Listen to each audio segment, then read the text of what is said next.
Take it easy.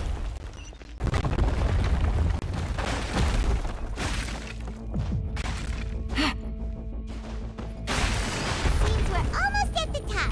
Keep it up!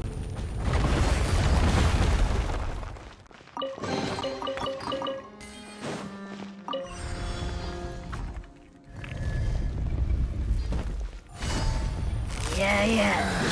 These are about to get dicey. Let my name echo in song! Bow your head.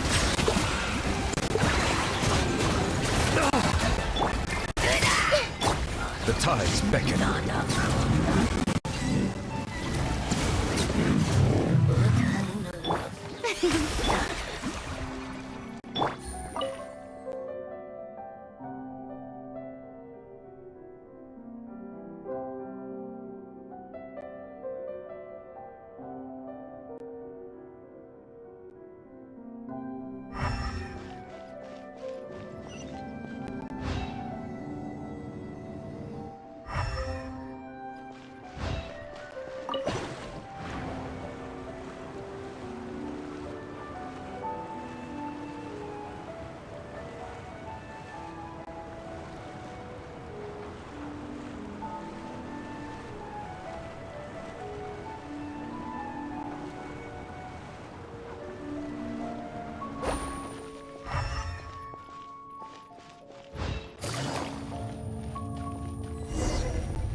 Looks like we've reached the end. This is the place. There should not be any other hidden spaces in the vicinity. The path sure had some twists and turns, but it turns out that this place isn't actually that big.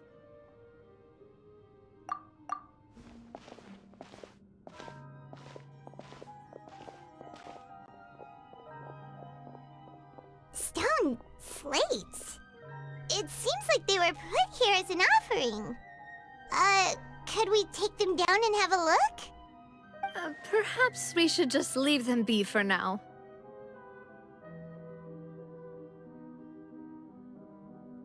There are 4 locations in total, but only 3 stone slates.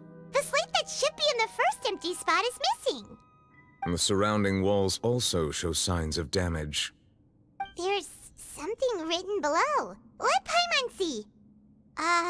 Reason dictates that this nation be destroyed. I shall record the history of its future here in its past. Say what?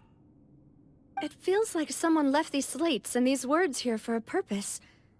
But does he mean that Fontaine should be destroyed? That would fit the circumstances dictated by the prophecy, yes. Indeed, the slate's contents correspond to it. Take the second slate, for example. There's a person kneeling here. She seems so dedicated. And there's a whole bunch of other people behind her doing the same. She's facing this... what is this? Some kind of island in the sky? And is that Lady Farina in the third image? Did the Hydro Archon fall into the water? And is that a ring of people around her? Paimon doesn't quite get it. Are they all in the water? The fourth image. I know this one. This exactly matches the content of the prophecy. The people will all be dissolved into the waters, and only the Hydro Archon will remain, weeping on her throne.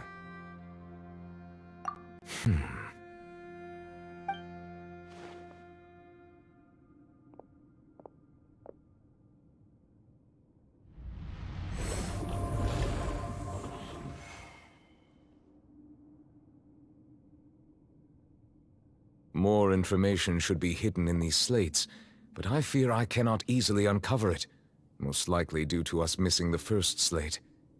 I am very sorry. Don't blame yourself, Monsieur Neuvillette. Deciphering ancient stone slates isn't one of your duties. Ooh, Paimon's getting the chills just looking at these slates.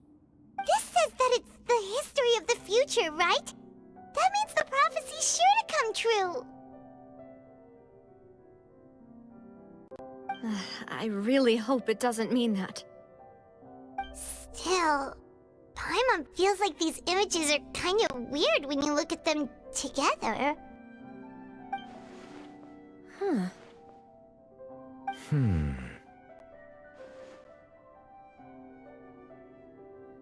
That's right! If the images are in chronological order, shouldn't the fourth, the waters drowning Fontaine, come before the third, where the Hydro Archon herself falls into the water? And yet the order is reversed here.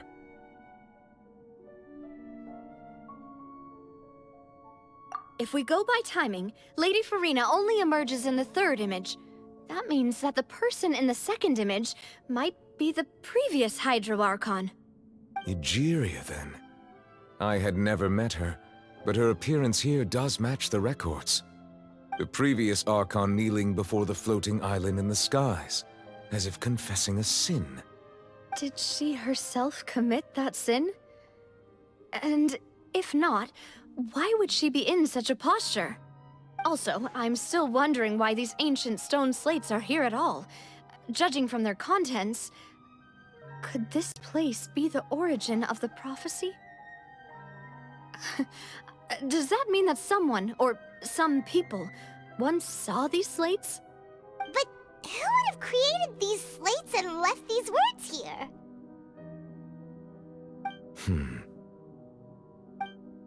It seems that any further clues will have to come from Farina. In that case, there's no time to lose. There's nothing else to be gained here, so let's head back first.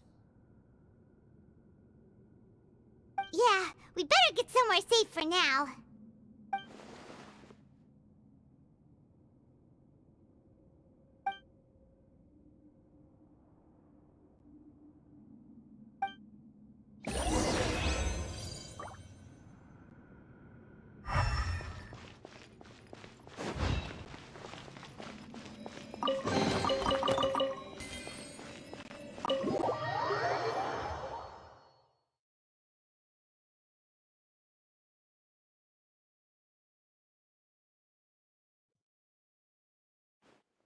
Let's split up here.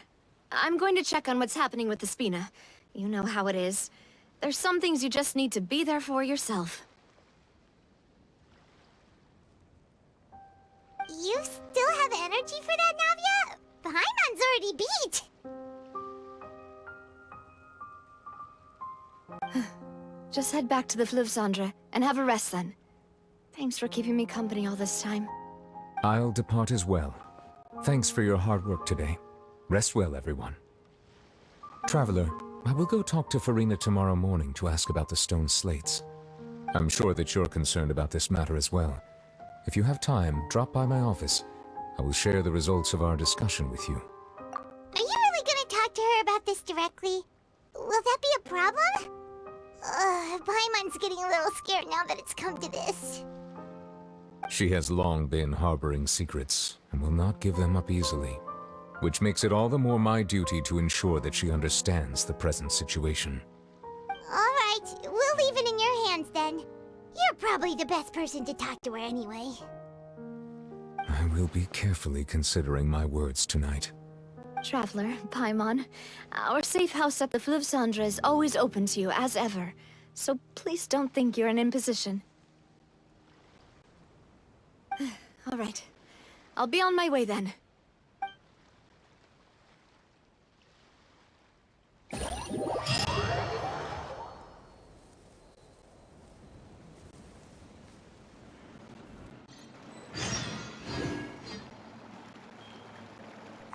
We're finally back! Welcome back. We've got a special menu prepared for you two tonight. Yay! And there's good food too! Navi, no, the boss is the best. Ooh, desserts!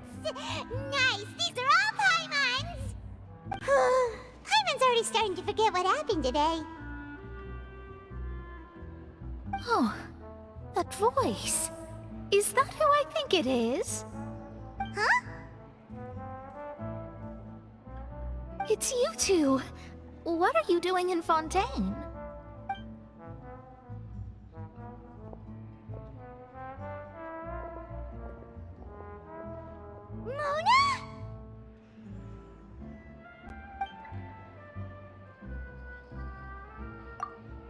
Seriously, nobody just uses a scry glass whenever they've got time to just see who they'll meet on the road. Still, we didn't expect to see you here. Wait, you're not a Fontanian, are you, Mona? Well, I have some business to attend to here, so I booked a hotel in the city. I was just out for a stroll when I bumped into you. Quite unexpectedly, if I might add. Why did you think I was from Fontaine, though? Is that because Magistus doesn't sound much like a Mondstadter surname? Yeah, let's go with that. Well, I used to have my own surname, which was, well, some other thing. Either way, the old hag told me when she took me as her disciple that the first step to being a great astrologist's pupil was to change that name. There was nothing for it, really. She really is amazing at astrology, so I changed my name to what it is now according to her wishes. To my surprise, however, Magistus is not the name of some ancient house or clan. It isn't? Nope. Although it is used by us in place of surnames, it generally just means great. Wow! Imagine including a boast in your name. Wait, are you gonna have to put that into your genealogy as well? I reckon so. In any case, I'd give my disciple a name like this as well, if I were to take one. Astromancer Barbeloth Trismegistus. Whoa, that's a long one. Does it also mean great or something? My name means Mona the Great Astrologist. As for the old hag, hers is, in plain speech, the thrice-as-great Scholar of the Stars. Just take it as a title specific to astrologists. Thrice as great? That's so petty. I know, right? That's just how she is. She used to call herself Magistus, actually, but when she took me in, she changed her name to Trismegistus. Talk about excessive. Magistus is thus the calling card of our school, so to speak, which makes it about the same as a surname. It's all right if you don't get it. You can look into it further should you need to study astrology more deeply. That sounds terrible! But anyway, you're not Fontanian, are you, Mona? You're from Mondstadt, right? Well, I was born in Mondstadt, yes. My parents migrated to Dornman Port, and I traveled with the old hag for a while, after which I settled down in Mondstadt City. Oh, that's a good thing then. At least we know you won't be dissolved by Fontaine's waters. Speaking of that, I'm sure you're aware that a bunch of things have happened here in Fontaine, right? I know you're not a local, but I'd avoid getting too close to any water that looks strange all the same. There's something ominous about it. Well, the water, I mean.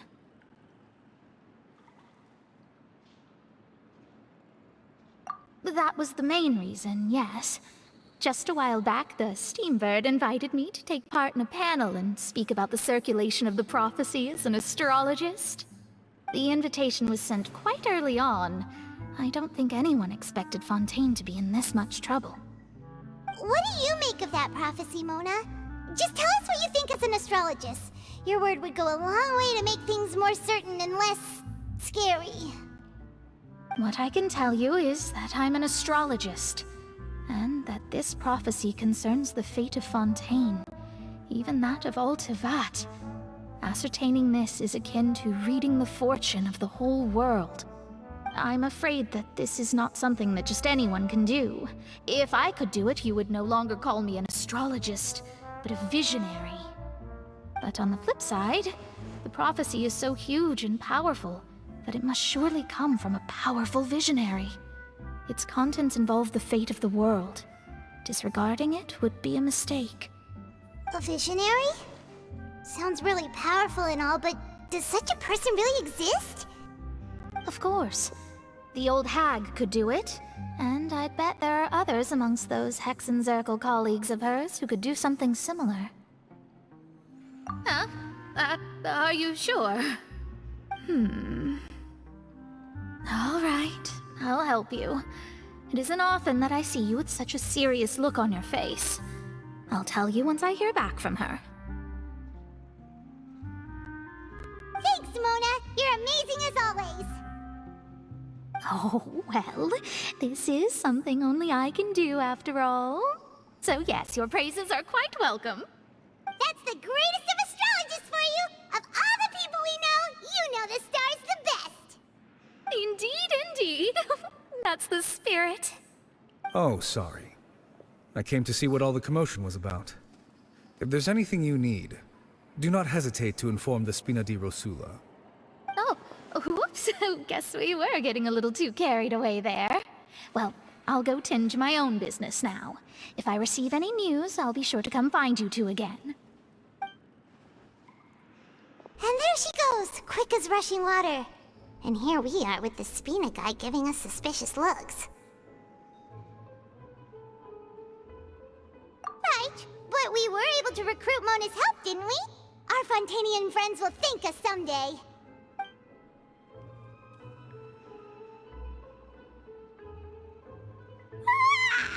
Good morning. To be honest, Paimon's still feeling kinda sleepy. But it's time to get up, Traveler. We agreed to go see Neuvillette, so let's pack it up and get going.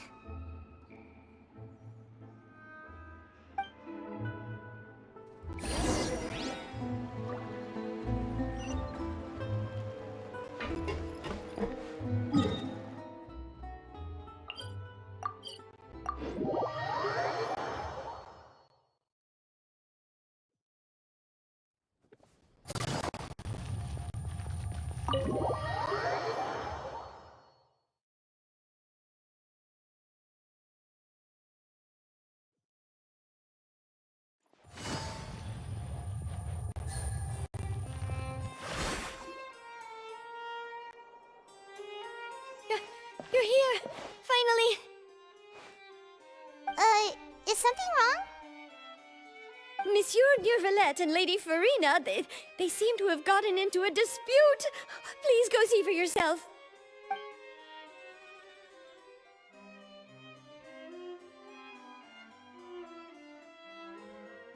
Like I said, I've already explained everything. And yet the problem has not been properly solved. There is little space for excuses between us. It is not my intention to offend you, but please, tell me where you stand. You are the Hydro Archon Focalor, are you not? Look at this. This is a list of the victims from the recent Poisson incident.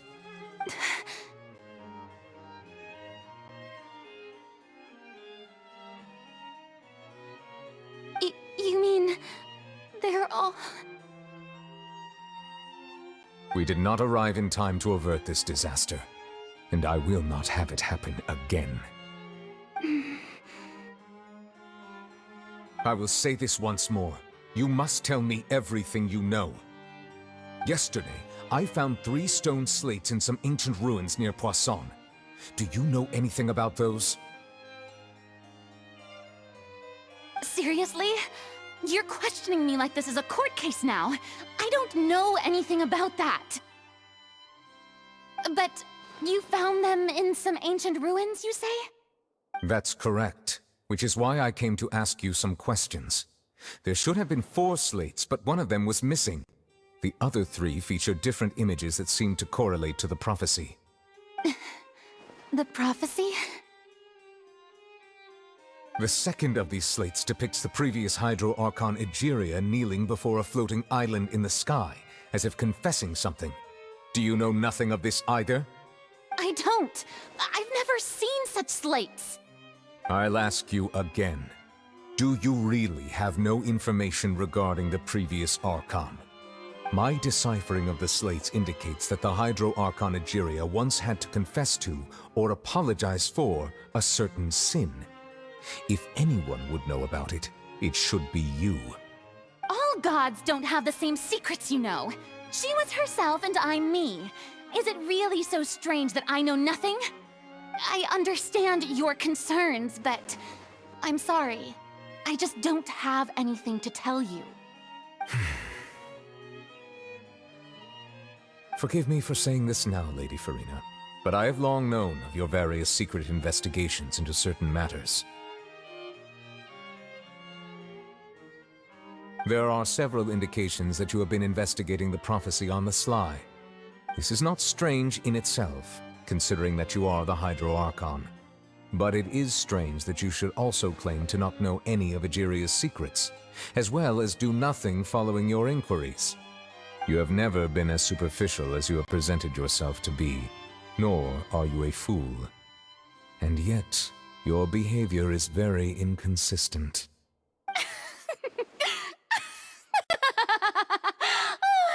So you've been watching me all this time, have you? I didn't think you were that type. You... Well, since you know about my secret investigations, then you should know I'm actually working to take care of it. There's no point questioning or suspecting me. You're the Eudix, but you're still my subordinate. You should be following my lead. Just trust in me, you're Archon, and do as I say. Never mind whether you can truly convince yourself to or not. It'll all turn out fine. That's all I have to say. We do not discuss this matter again. Oh, the opera's about to start. Toodles!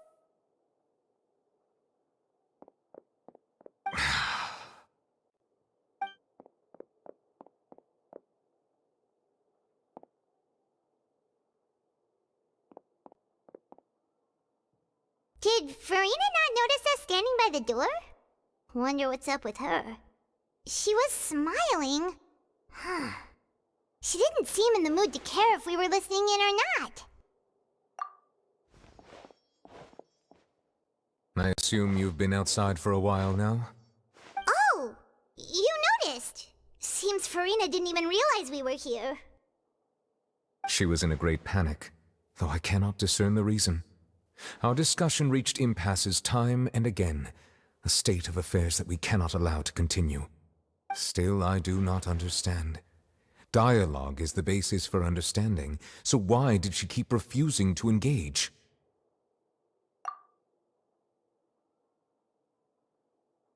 Everyone in her inner circle has noticed that she is hiding some secret. The issue is her attitude. I fear that she will not reveal anything unless absolutely forced to. We may have to create a situation in which she will have no choice but to speak. Oh? Like what? Normally, people will only reveal the truth when standing trial. Perhaps we must have the Hydro Archon experience just such a scenario. But Farina's seen so many trials, and she's really good at dodging questions. How do we make sure that she won't just slip away at the first chance she gets? We will need to consider this thoroughly, join forces with various parties, and then do what we can. If at all possible, I would prefer to recuse myself from this affair, but we must prevent the prophecy from coming to pass. This may be cruel to her, but all Fontaine is in crisis. The information a god possesses is too precious, and so we must take a chance on this. But who will lend us their aid to do such a thing?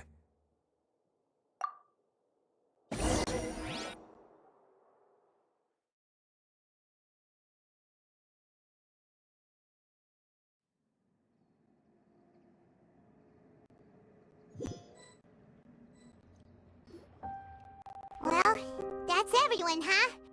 Speaking of which, it was pretty smart of you to think of hiding here. Poisson was just involved in a disaster, so it's presently devoid of people. That naturally makes it the best choice. And here you are drinking tea like it's the most natural thing in the world, huh? That's what family should do. Sit and enjoy a leisurely time together. It's nice to enjoy tea here, you know? Care for a cup? Lend me your ears, everyone. Or perhaps one of you might like to start us off. How about you, friend? Me? No, I don't think I can. Then, how about you, good sir? I fear that I will cause the mood on this boat to become as somber as it is in court. Well then, I guess we're lucky we've got a local like me to organize things. Wonderful, the spotlight at last. I guess I'll be facilitating things from here. That was a little long-winded, don't you think? Oh, you might be right. Anyway, to cut to the chase, our friend here, the Traveler, has brought us together to discuss something.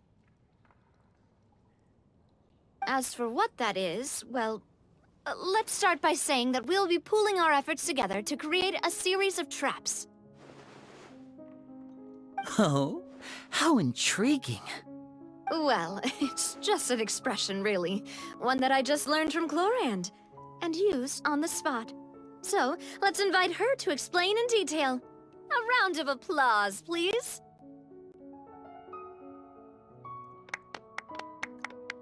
Huh? Didn't you say that you would be facilitating this? Oh, come now. Your work doesn't involve much public speaking, right? This is a good chance to practice. You might even pick up some fancy oratory tricks to impress your boss with in the future. I see. And what does my boss say? He is glad that you consider him your boss. Do go on.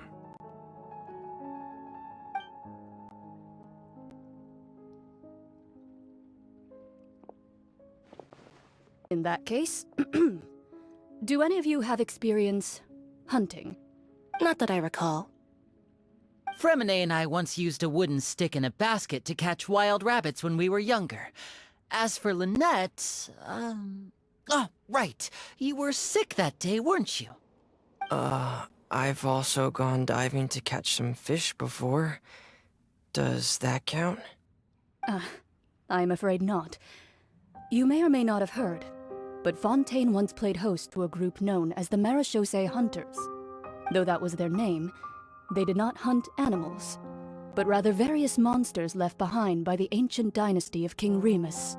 Today, Fontaine's monster population has already thinned greatly, so the hunters have blended back into society, taking up arms in other lines of work. They even left a unique methodology of hunting in their wake. A trap comprises of the following components: bait, a trigger, and a containment device. Sometimes a lethal implement will also be necessary to deal with the prey. So, if we were to build a trap together, right now, what would you choose to build it with? For me, I would prefer something basket-shaped. Pigeons and rabbits will see the bait and naturally enter the snare. Our line of work requires a deft hand, and we're some of the best in the industry, so you can count on our techniques. You used some of those techniques while moving the people of Poisson, didn't you? My subordinates mentioned that you even performed some magic for the bawling children. Yes, and I even managed to gather some intelligence in the meantime. I'm quite the multitasker if I do say so myself. I'm afraid I can't claim that as my strong suit. I prefer more stable methods, like placing bait in the water and waiting for the fish to come within reach. That's the kind of method I would count on. Calm and steady. Exactly the kind of person who would catch loads of fish. And I can be their assistant. With discretion, I'm sure. I'd probably use some sort of mechanical animal. Papa once bought me some small clockwork squirrels, mice, and such. When placed in the forest, they can attract others of their kind. I remember that you liked those too, didn't you? I did. And that would be a good way to go about it. If they're realistic enough, animals of the same kind will follow them all the way to the trap. What about you, Monsieur Neuvillette? I fear I do not have any related experience. That makes sense. You usually solve problems directly, without the use of any such tricks. But I do have one more question for you, Monsieur. If we were to create a trap now, how would you design it?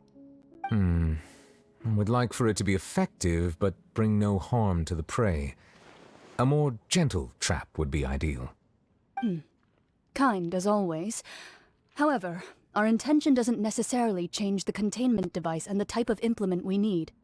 If we wanted to kill the prey in one strike, we would need a powerful implement.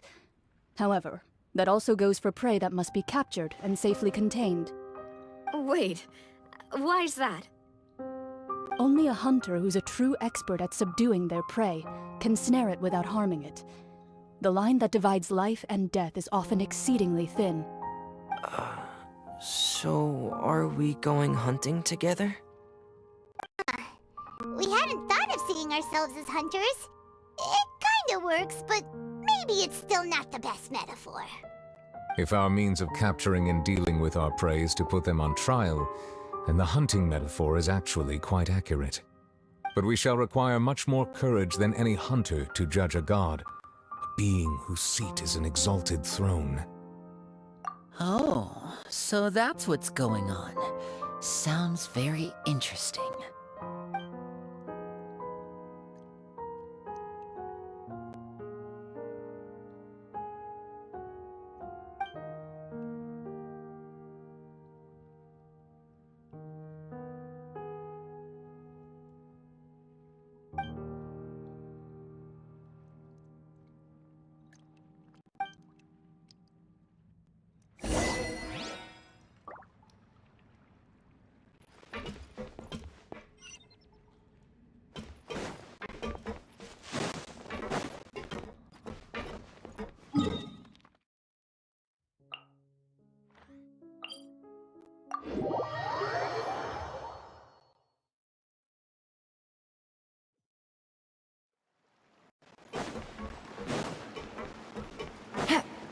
Take it easy.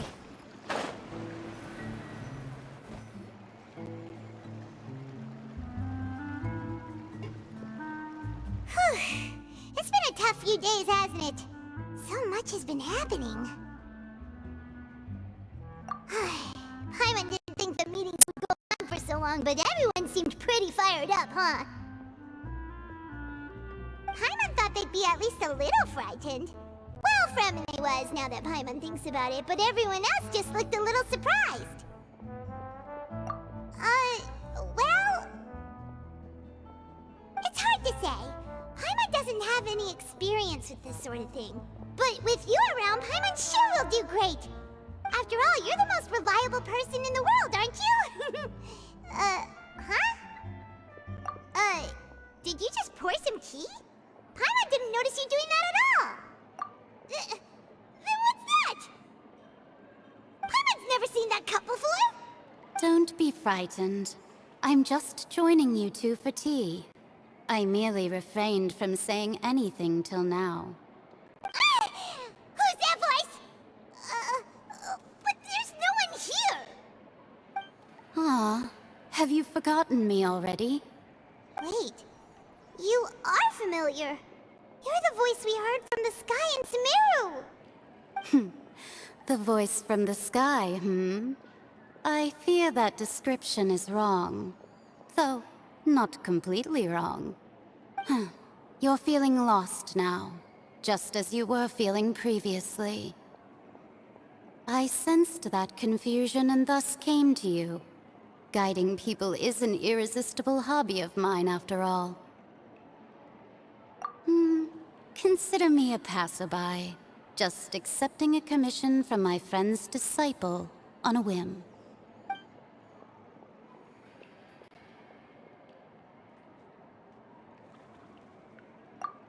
The prophecy. Yes, what has been prophesied will be fulfilled. You may view such things as the history of the future. What? Then is there any way we can stop it? I believe you have witnessed a failed attempt with your own eyes. Can everything in Tevat so easily be changed? Ah, so you've caught on. Just as prophecies are usually only the future as seen from the perspectives of the gods, could things be happening in hidden corners where the gods' gaze does not fall? Are the things that you shall see different from the fate that the gods perceive?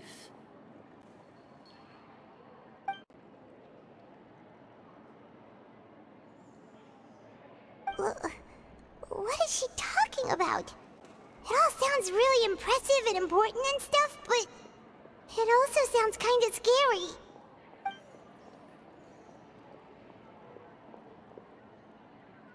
I believe that you understand, right? Some things are insignificant, but others you must reach out to change. Ultimately, fate shall serve as your only guide, no matter what will happen in Tevat's future. All you need to do is to play your part. This was good tea, by the way. Thank you for your hospitality. Well, that'll be all for today. The voice. It's gone.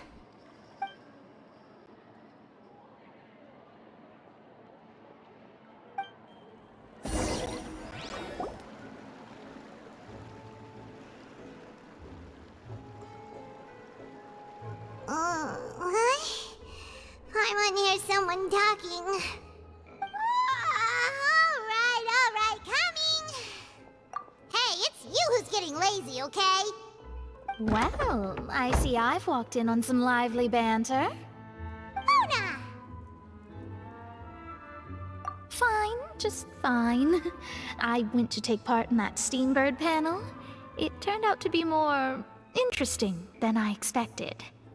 Not all Fontainians are pessimistic about this. One journalist mentioned that sitting around and waiting for the end to come would be wrong, and that they should make their own rescue preparations. I agreed, so we had a brief chat with her. Did she have pink hair by any chance? Why, yes! It was Charlotte. You remember her, right? That daredevil journalist? I'm in full support of her view. Prophecies are very important, but how can people allow their lives to be commandeered by just a few words? That's right! Paimon's glad to hear something sensible for once. Ah, yes. About what we had discussed before. I did try, but I'm afraid I couldn't reach the old hag.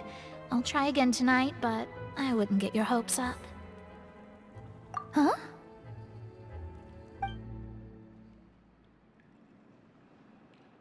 Goodness gracious. Are you serious? She said that even the god's gaze has blind spots.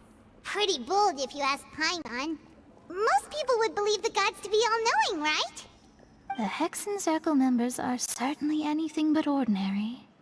As for the mage named N, the old hag has mentioned her a few times. She said that N's sense of direction is incredible, and that she loves guiding those who are lost. But I've never met her, and if she were still alive, she'd be... well, suffice it to say that the hag's at least a few hundred now, and N's been around for longer than that. Whoa. The Hexen Circle sounds like a scary group. But they must really stay in shape to live so long. Their abilities alone are pretty terrifying. If she came to see you personally, then the problem you're facing must truly be of great importance. Well, it's not like Paimon could understand anything she said. Yes, she was quite cryptic, but I suspect she means that there is still a way to turn things around.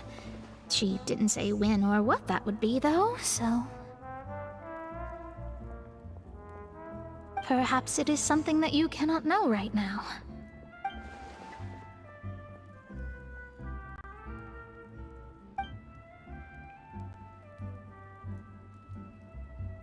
Traveler, Paimon, are you two all right? Oh, we're fine. We're just a little down right now.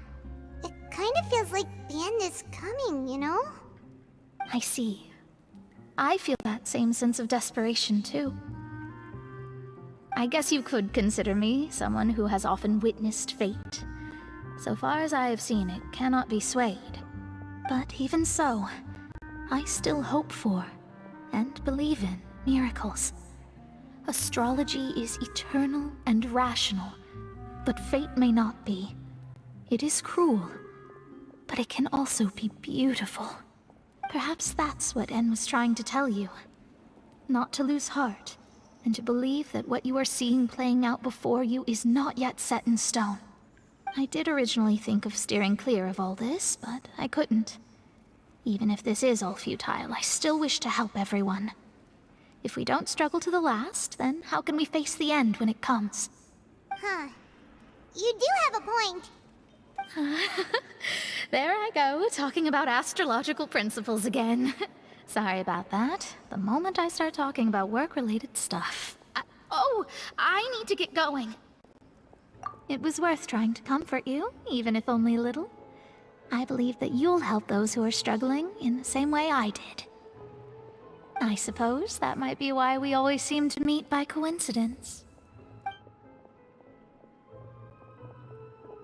Paimon feels kinda moved by what Mona said. But also kinda sad, too. Hey, Traveler. Paimon suddenly feels like going outside for a walk.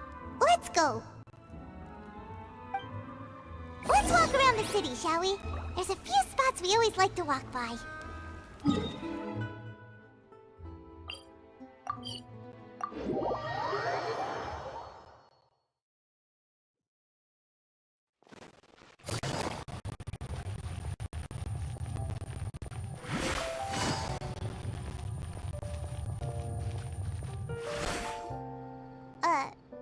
Huh?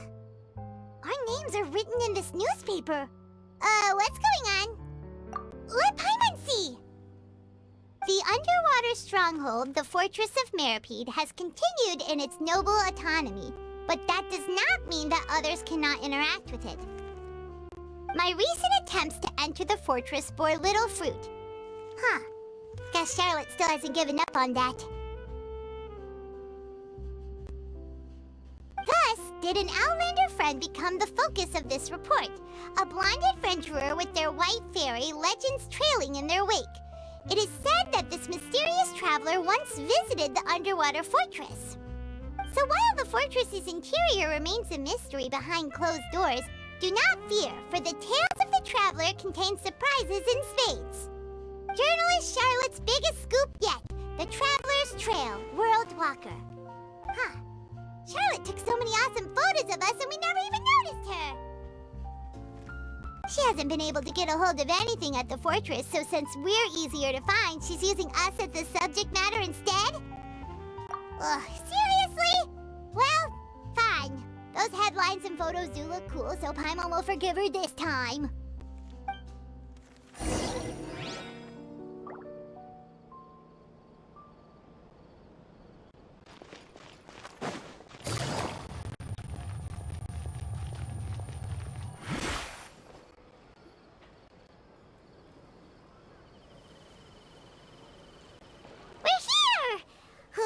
Paimon's hungry. Should we go in and get something to eat?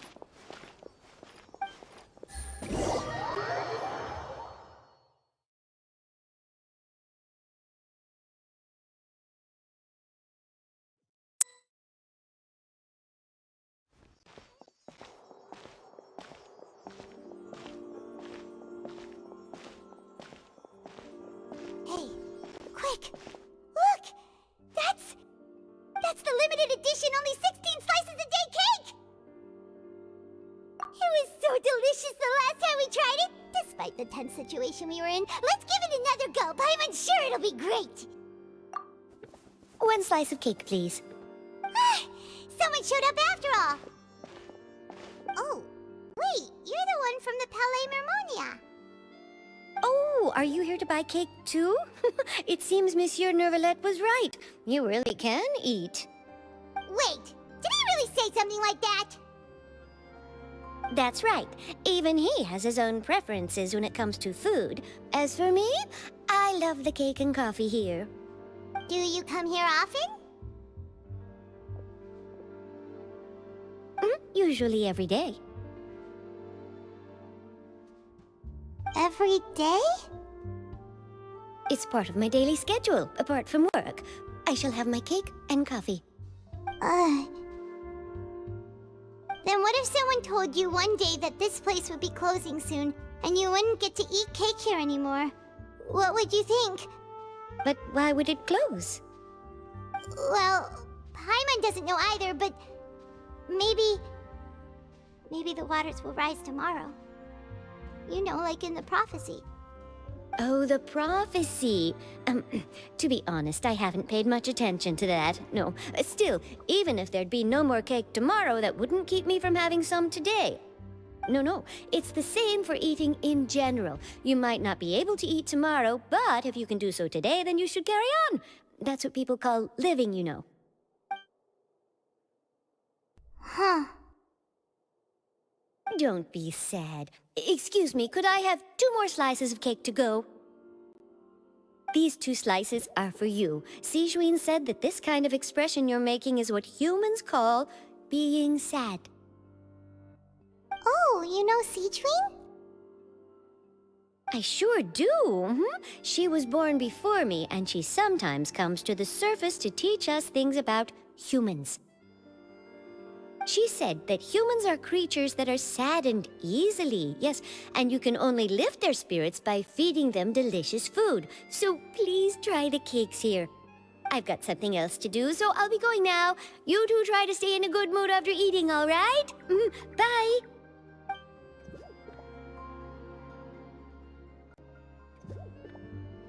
And there she goes. All right, let's dig in. I'm unsure this cake will be delicious.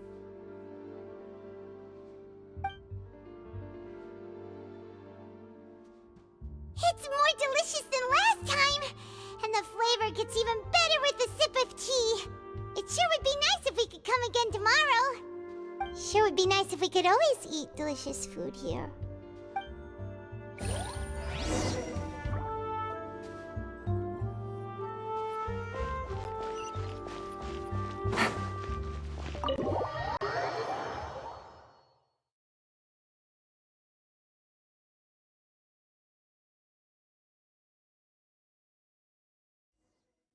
Oh, we're near the Seabird office. Let's go look for Charlotte and have a chat. Wow! If it isn't the Traveler and Paimon! Oh, have you seen the article I wrote about you? Ha! You've got some nerve! You just used us to make some quick mora! Oh, you needn't worry about that. I heard that you were in Poisson some time back, so I sent you a letter to discuss just that. It appears you didn't receive it, though. It's all right, though. I've set aside the amount intended for you.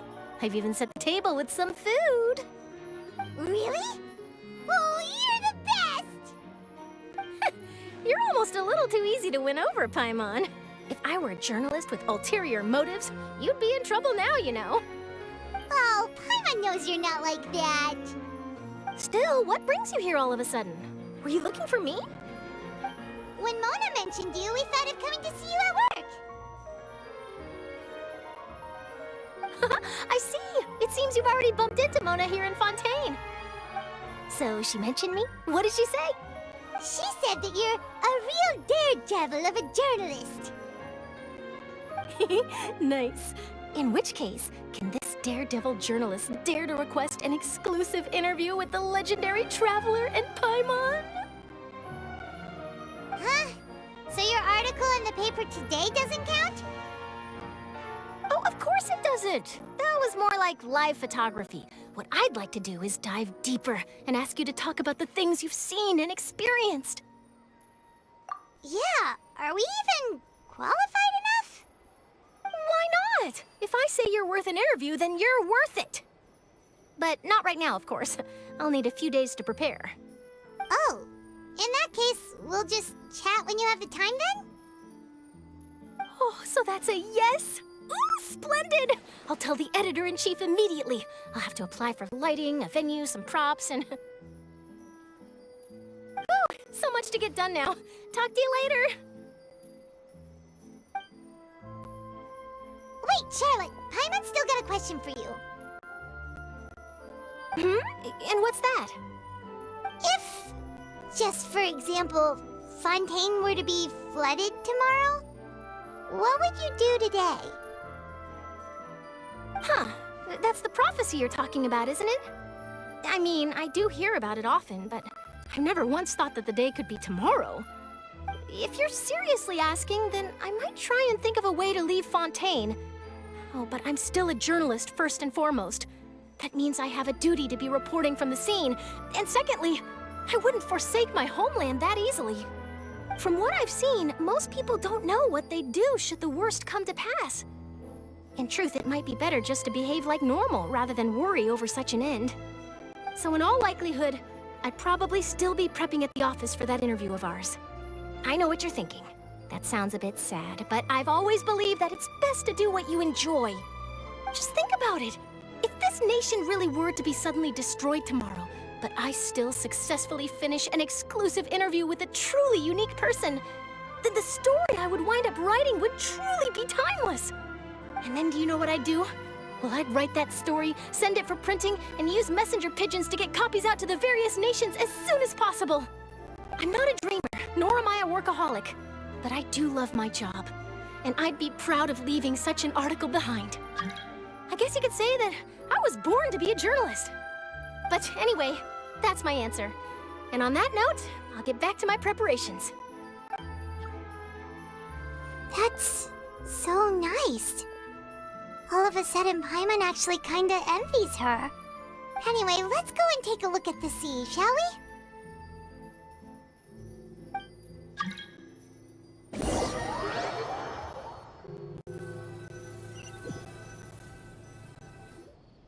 The sea breeze and scenery can be a pretty soothing combo, huh? Paimon's been thinking. If it wasn't Fontaine, but all of Tevat that would be destroyed tomorrow, where would we go and what would we do? No, Paimon should ask, if you could choose, what would you like to do?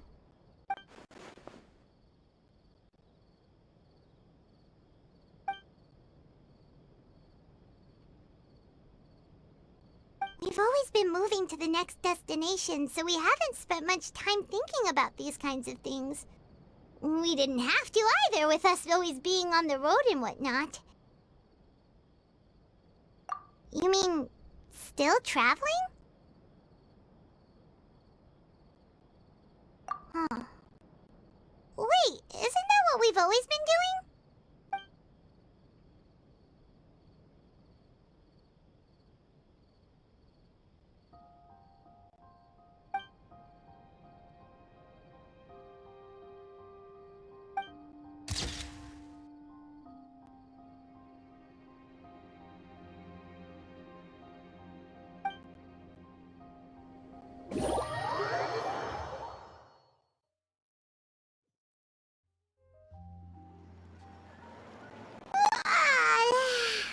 Feels like you'll grow mold if you stay here long enough. But it's still better than the Fortress of Mirapede, that's for sure. It's not only damp there, but salty too. Ah, so the two of you are still here. Wonderful. Oh, you're from the Palais Mermonia, aren't you? Yes, I'm Isadora. Monsieur Nervillat sent me to look for you two before. I heard that afterward you went to the Fortress of Meropide. Not at all. I'm well aware that you're friends of his. Actually, I'm here to pass along a message from him. Yes, inside the Opera House. The Maréchaussée Phantom has declared the incident a small-scale riot. A riot? Well, that said, I don't personally think it was that serious. Lady Farina was watching a performance at the Opera House, and while she was resting during an intermission, some other audience members suddenly started harassing her, loudly accusing her of doing nothing about the prophecy crisis. And before she could respond, others started to join in. The crowd continued to grow, and protests against the Hydro Archon started to break out. So people have started to put the blame on Farina. Guess they finally found an outlet for the pressure they've been under due to the prophecy. I agree. People will naturally rely on gods, as is customary. But the moment people feel threatened, gods are also the first to be blamed. So what happened after that? Is Farina okay? Seeing that the situation was spiraling out of control and that further argument was pointless, she claimed that she'd gotten tired of this and left in a hurry. The Maréchaussée Phantom had their hands full maintaining order and did not catch where Lady Farina had gone. Only when things had stabilized did we realize that she had gone missing. So, you mean she's still missing? That's right. The Maréchaussée has dispatched many people to search for her, but we don't have any leads yet. That said, I don't think there's much to worry about. She is a god after all. even if she were to fall into the hands of rioters, what could ordinary people do to her? Good. Monsieur Nervillet sent me to tell you about the situation, but he didn't say anything else. Don't worry, this is more than enough to go on. Thanks for keeping us informed. Ah, is that so? Well, alright then. In that case, you two take care. I'll be heading back to the Palais now.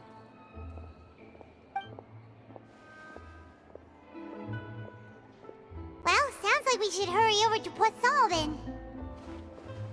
If we know Farina, she won't try to fix things in this situation.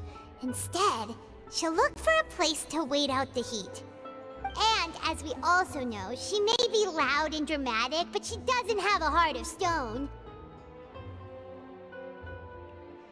When Nervillet was talking to her in the Palais Mermonia, and she heard about Poisson, she couldn't hide her sadness and remorse.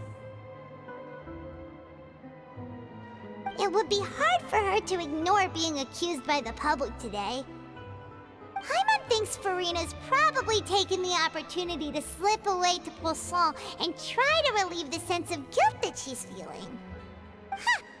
Well, what do you think? Paimon knows the answer, of course, but Paimon can do the analysis to back it up, too. Cool, huh? In that case, there's not a moment to lose. Poisson, here we come!